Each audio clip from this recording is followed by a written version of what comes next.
আজকে সম্পূর্ণ ব্লগটা দেখলে আপনারা বুঝতে পারবেন যে কারা ব্যাংক লোন নিতে পারবে মোটরসাইকেল কেনার জন্য, আর ব্যাংক লোন নেওয়ার পরে মাসে কত টাকা করে কিস্তি দিতে হবে।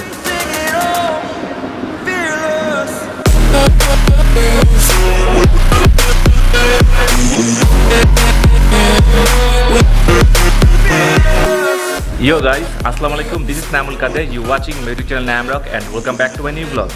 আজকের ব্লগটা একটু স্পেশাল হবে। স্পেশাল এই জন্য বলতেছি কারণ আপনারা অনেকেই ইয়ামাহা R15 ভার্সন 3 মোটরসাইকেল পছন্দ করেন, আর তার কারণেই অনেকে কমেন্ট করতেন যে এই মোটরসাইকেলটি ব্যাংক লোনের মাধ্যমে কেনা যায় কিনা, আর ব্যাংক লোন নিতে গেলে কী কী বিষয় খেয়াল রাখতে হবে বা মাসিক কিস্তি কত। আর আপনাদের কথা চিন্তা করেই আজকে এই ব্লগটা বানাচ্ছি। আজকের ব্লগে আমি ডিসকাস করবো ইয়ামাহা R15 ভার্সন 3 এর ইন্দোনেশিয়ান যে ভার্সন আছে 2019 মডেল, এই মোটরসাইকেল যদি আপনারা ব্যাংক লোনের মাধ্যমে কিনতে চান তাহলে কী কী বিষয় খেয়াল রাখতে হবে এবং মাসিক কিস্তি আপনাকে কত দিতে হবে সব কিছু আজকে ব্লগে শেয়ার করব।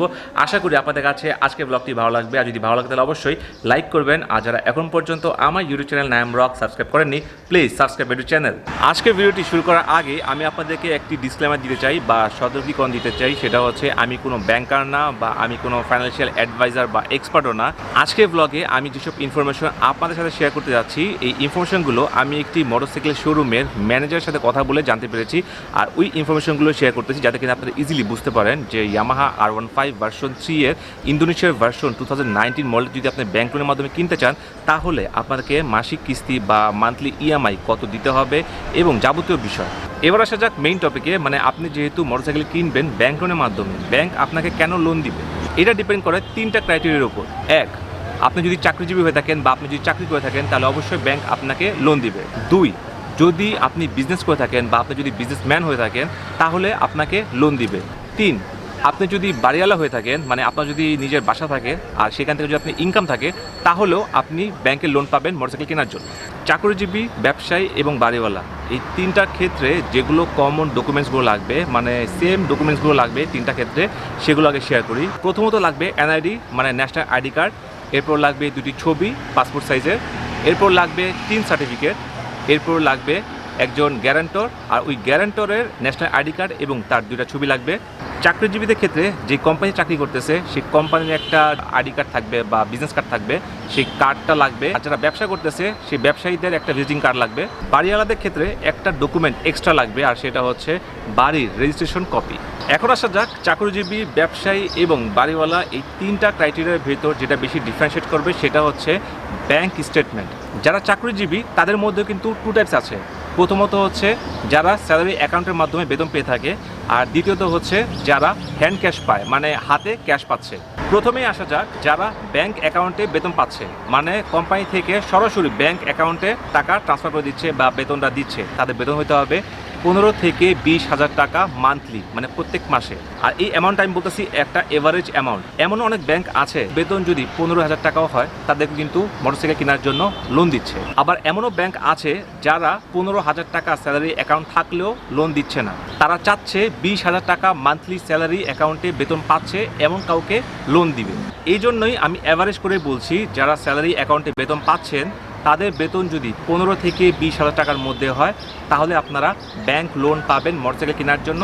স্যালারি অ্যাকাউন্ট হোল্ডার যারা আছেন তাদের জন্য বলছি শুধুমাত্র 3 মাসের ব্যাংক স্টেটমেন্ট যদি দেখান তাহলে আপনাদের লোনটা হয়ে যাবে। এবার আসা যাক যাদের স্যালারি অ্যাকাউন্ট নাই, মানে যারা স্যালারি অ্যাকাউন্টের মাধ্যমে বেতন পাচ্ছে না, যারা সরাসরি হাতে টাকাটা পাচ্ছে বা বেতন পাচ্ছে, তাদের ক্ষেত্রে কী হবে।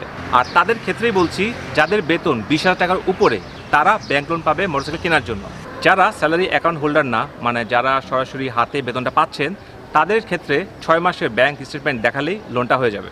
আর যারা বাড়িওয়ালা, মানে যাদের বাড়ি আছে এবং সেই বাড়ি থেকে ইনকাম করতেছে, মানে ভাড়া দিয়ে আয় করতেছে, তাদের আয় যদি 30,000 টাকা হয়ে থাকে মিনিমাম, তাহলে তারা ব্যাংক লোন পাবে।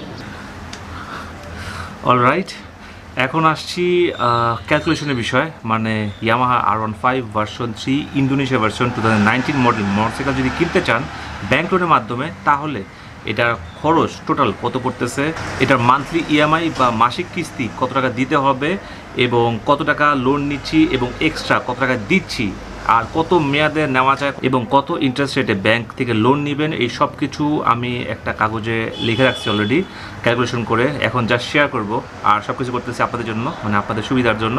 সো আই হোপ আপনারা আজকের ব্লগটা পছন্দ করবেন এবং লাইক বা সাবস্ক্রাইব সব কিছু করবেন। যাই হোক, এখন আসা যাক ক্যালকুলেশনে।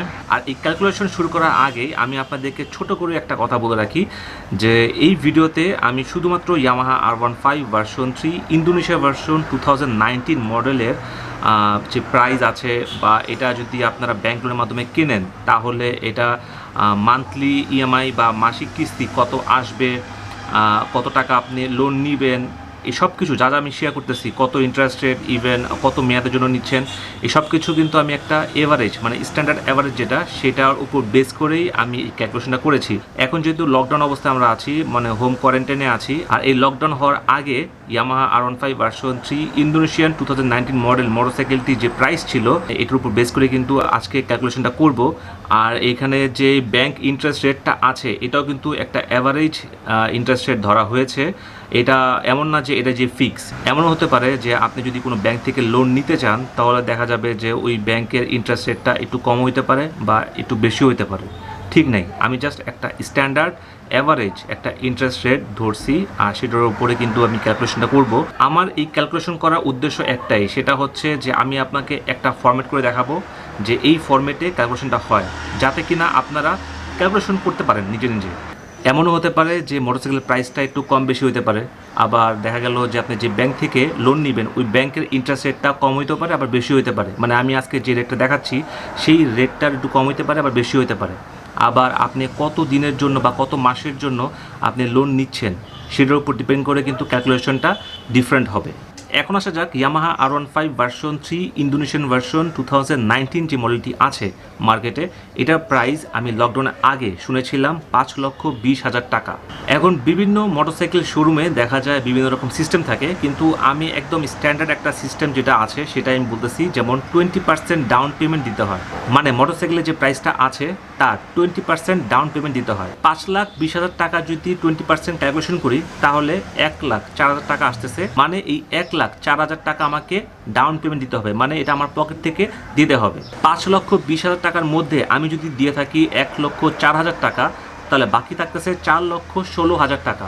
মানে এই 4,16,000 টাকা আমি ব্যাংকের মাধ্যমে লোন নিব। ব্যাংক দেখা যায় 6 মাস থেকে শুরু করে 36 মাস পর্যন্ত, মানে 3 বছর পর্যন্ত লোন দিয়ে থাকে। এমন না যে সব ব্যাংক সেম সিস্টেম, কিছু কিছু ব্যাংক আছে যারা 5 বছর পর্যন্ত লোন দিয়ে থাকে, হাতে গোনা একটা বা দুইটা ব্যাংক মেবি দেয়। তাই আমি শুধুমাত্র 3 বছর হিসাবটাই করব, কারণ 3 বছর পর্যন্ত ম্যাক্সিমাম ব্যাংক লোন দিয়ে থাকে। আপনি যেই ব্যাংক থেকে লোন নেন না কেন সেই ব্যাংকের একটা ইন্টারেস্ট রেট থাকে, ওটা হচ্ছে অ্যানুয়ালি, মানে বছরে ইন্টারেস্ট নেয়। আর এই ইন্টারেস্টটা নিবে আপনি টোটাল যে অ্যামাউন্টটা লোন নিচ্ছেন তার উপর। আর এই ইন্টারেস্ট রেটটা ব্যাংক টু ব্যাংক ভ্যারি করে, মানে একটা ব্যাংকে দেখা গেল 10% নিচ্ছে, আবার অন্য ব্যাংক দেখা গেল 12% নিচ্ছে। এটা কিন্তু ভ্যারি করে, মানে সব ব্যাংকে সেম না interest rate. Maximum bank count করে 12%, মানে এটা একটা স্ট্যান্ডার্ড ধরতে পারি।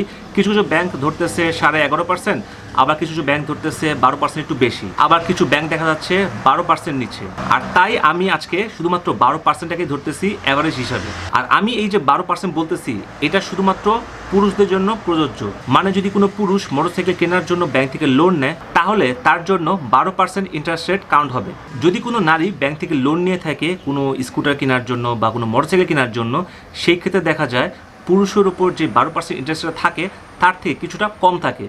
যেমন অনেক জায়গায় দেখা যায় 10% নিচ্ছে, আবার অনেক ব্যাংকে দেখা যাচ্ছে 11 থেকে 11.5%ও নিচ্ছে। আমার ভিডিও ভিউয়ার বেশিরভাগ যেহেতু পুরুষ মানুষ এবং তারাই বেশিরভাগ কমেন্টস করেছেন এই বিষয়টা জানার জন্য, আর তাই আমি শুধুমাত্র পুরুষদের উপর ফোকাস থাকতেছি। মানে যদি কোনো পুরুষ মানুষ লোন নিয়ে থাকে ব্যাংকের থেকে মোটরসাইকেল কেনার জন্য, শুধুমাত্র তাদের ক্যালকুলেশনটাই আজকে দেখাবো। আরেকটা কস্ট আছে, আর এটা হচ্ছে এককালীন। মানে আপনি যখন ব্যাংকের কাছে লোনের জন্য অ্যাপ্লাই করবেন, আর এটা যে একটা প্রসেসিং ফি যেটাকে বলা হয়, মানে ব্যাংক লোন প্রসেসিং ফি, এটা হচ্ছে এককালীন সময়টাকে আপনার কস্ট ধরতে হবে। আর সেটা হচ্ছে 1% ফর মেল, মানে পুরুষদের জন্য 1% কাউন্ট হবে। আর নারীদের জন্য ম্যাক্সিমাম ব্যাংক 0% ফি নিচ্ছে, মানে তাদের জন্য কোনো ফি নিচ্ছে না এই লোন প্রসেসিংয়ের জন্য। সো বুঝতে পারছেন নারীদের জন্য এখানে একটা ভালো সুবিধা আছে। এখন আমরা ক্যালকুলেশনে ফেরত যাই, আর সেটা হচ্ছে 4,16,000 টাকা আমাকে ব্যাংক থেকে লোন নিতে হবে। এখন আমি এটা নিতে পারি বিভিন্ন সময়ের জন্য, যেমন 6 মাস নিতে পারি, 1 বছর নিতে পারি, 2 বছর নিতে পারি, 3 বছর নিতে পারি। আমরা যদি ব্যাংকে লোন নিয়ে মোটরসাইকেল কিনতে যাই তাহলে অবশ্যই বেশি সময়টাই নিব, তাই না? আমরা তো শর্ট টার্মের জন্য নিব না। সো আজকে আমরা বেশি সময়টা ধরেই আমরা ক্যালকুলেশন করব, মানে 3 বছর হিসাব করেই আমরা ক্যালকুলেশন করব। আজকে ক্যালকুলেশন যেহেতু করতেছি যে মাসিক কিস্তি আমাদের কত দিতে হবে সেটা বের করার জন্য, সো আমরা 3 বছরকে মাসে কনভার্ট করব, মানে 36 মাসে কনভার্ট করব। সো 3 বছর মানে হচ্ছে 36 মাস। এখন 4,16,000 টাকা যদি ভাগ দেই 36 দিয়ে তাহলে আসবে 11,555.55। আমরা ওইটাকে 5-6 ধরতে পারি, মানে 55 টাকাকে আমরা 56 টাকা ধরতে পারি। মানে 4,16,000 টাকা যদি ব্যাংক থেকে লোন নেই আর সেটা যদি আমাকে 3 বছরে বা 36 মাসে এটা ফেরত দিতে হয় তাহলে আমাকে প্রত্যেক মাসে 11,556 টাকা করে দিতে হবে। ক্যালকুলেশন কিন্তু এখনও শেষ হয়নি, কারণ আমি আপনাদেরকে বলেছিলাম ব্যাংক আপনার কাছ থেকে অ্যানুয়ালি বা বার্ষিক একটা ইন্টারেস্ট নিবে, আর আমরা একটা অ্যাভারেজ ইন্টারেস্ট রেট ধরেছিলাম, আর সেটা হচ্ছে 12% ফর মেল, মানে পুরুষদের জন্য। আর এই 12% কিন্তু যেই অ্যামাউন্ট আমরা লোন নিচ্ছি সেই অ্যামাউন্টের উপর কাউন্ট হবে। মানে আমরা লোন নিয়েছিলাম 4,16,000 টাকা, এখন এই 4,16,000 টাকা ইন্টু যদি 12% করি তাহলে অ্যামাউন্ট আসবে 49,920 টাকা। এটা হচ্ছে বার্ষিক, মানে বছরে আমাকে ইন্টারেস্ট দিতে হবে 49,920 টাকা। এখন এই ইন্টারেস্ট অ্যামাউন্টটাকে যদি আমি মান্থলি কনভার্ট করি, কারণ আমরা যেটা পেয়েছি ওটা হচ্ছে গিয়ে বার্ষিক, এখন এটাকে যদি আমরা 12 দিয়ে ভাগ দিই, মানে 49,920 ভাগ 12, তাহলে অ্যামাউন্ট আসবে 4,160 টাকা। সো এখন বুঝতে পারছেন অ্যাকচুয়াল যে অ্যামাউন্টটা নিয়েছিলাম লোন 4,16,000 টাকা, ওইটা 3 বছরে দিতে গেলে আমাকে মাসে দিতে হবে 11,556 টাকা, আর তার সাথে যদি আমাকে মান্থলি ইন্টারেস্ট অ্যামাউন্টটা যোগ করতে হয় মানে 4,160 টাকা, তাহলে এটা মোট আসে 15,716 টাকা। সো আপনি এখন বুঝতেই পারছেন যে আমাকে মান্থলি পে করতে হবে ইন্টারেস্ট অ্যামাউন্ট এবং অ্যাকচুয়াল অ্যামাউন্ট সব যোগ করে 15,716 টাকা। একটু আগে আমি আপনাদেরকে বলেছিলাম যারা পুরুষ লোন নিবে তাদের জন্য 1% প্রসেসিং ফি নিবে ব্যাংক। এটা জাস্ট আপনাকে প্রথম মাসে একবারই পে করতে হবে, এরপর আর পে করতে হবে না। তাহলে এটা আপনাদের কাছে পরিষ্কার হয়ে গেল যে মাসে ইন্টারেস্ট অ্যামাউন্ট এবং অ্যাকচুয়াল অ্যামাউন্ট যোগ করে মাসে আপনাকে পে করতে হবে 15,716 টাকা।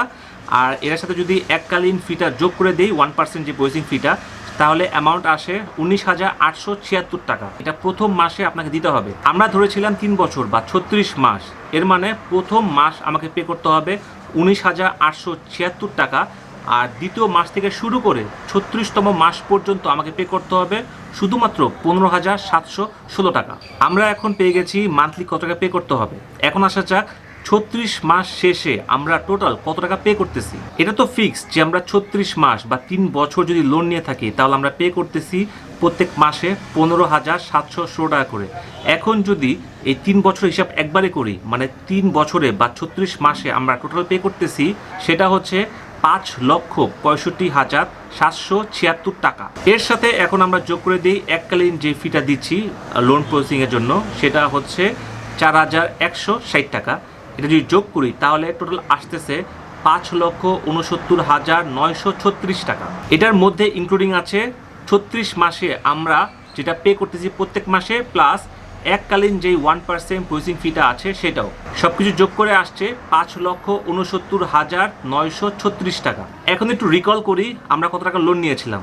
আমরা অ্যাকচুয়ালি লোন নিয়েছিলাম 4,16,000 টাকা, আর আমরা 3 বছর শেষে টোটাল ব্যাংকে পে করতেছি 5,69,936 টাকা। মানে আমরা এক্সট্রা দিচ্ছি ব্যাংকে 1,53,936 টাকা। মানে এটা ইন্টারেস্ট প্লাস এটা যে প্রসেসিং ফিটা আছে সব ইনক্লুডিং, এটা আমরা এক্সট্রা পে করতেছি। সেম ওয়েতে আমি আপনাদের সাথে এটাও শেয়ার করতেছি, যদি আপনারা 2 বছরের জন্য বা 1 বছরের জন্য বা সর্বনিম্ন 6 মাসের জন্য যদি লোন নিয়ে থাকেন তাহলে আপনাদের মান্থলি ইএমআই বা মাসিক কিস্তি কত টাকা আসবে বা কত টাকা টোটাল আপনাকে দিতে হবে। আগের ক্যালকুলেশনের মতোই এখনও Yamaha R15 version 3 Indonesian version 2019 মোটরসাইকেলের ওপর ক্যালকুলেশন করতেছি। এখন এটার বেস প্রাইস যদি হয়ে থাকে 5,20,000 টাকা, আর এটা 20% দিতে হবে ডাউন পেমেন্ট, মানে 1,04,000 টাকা আপনাকে দিতে হবে ডাউন পেমেন্ট। বাকি থাকে 4,16,000 টাকা, যার জন্য আপনি ব্যাংক লোন নেবেন। যদি আপনারা 24 মাস বা 2 বছরের জন্য লোন নিয়ে থাকেন তাহলে আপনার মান্থলি ইএমআই আসবে 21,493 টাকা। এখন আমরা হিসাব করব এক বছর লোন নিলে সেটার মান্থলি ইএমআই বা মাসিক কিস্তি কত আসবে। একইভাবে যদি আমরা 4,16,000 টাকা ব্যাংক থেকে লোন নেই তাহলে আমার মাসিক কিস্তি আসবে 38,827 টাকা করে। এবার আসা যাক সর্বনিম্ন সময় আমরা যেটা লোন পাবো সেটা হচ্ছে 6 মাসের জন্য। আর এই ক্ষেত্রে আমার মান্থলি ইএমআই বা মাসিক কিস্তি আসতেছে 73,493 টাকা যদি আমরা 4,16,000 টাকা লোন নিয়ে থাকি। আশা করি আপনাদের কাছে আজকে ব্লগটি ভালো লেগেছে, কারণ আমি চেষ্টা করেছি আপনাদেরকে কিছু ইনফরমেশন দেওয়ার জন্য আপনাদের বোঝার সুবিধার্থে। যদি আপনাদের কাছে আজকে ব্লগটি ভালো লেগে থাকে তাহলে অবশ্যই লাইক করবেন, আর যদি বেশি ভালো লাগে তাহলে বেশি বেশি করে শেয়ার করবেন। যদি কিছু জানা থাকে তাহলে অবশ্যই কমেন্ট করবেন। আর যারা এখন পর্যন্ত আমার YouTube channel Nayam Rock subscribe করেননি, please subscribe YouTube channel. So guys, আজকের ব্লগটা এখানে শেষ করছি। See you my next blog. Till then, আল্লাহ হাফেজ, have fun and see you soon. Stay with Nayam Rock and keep rocking.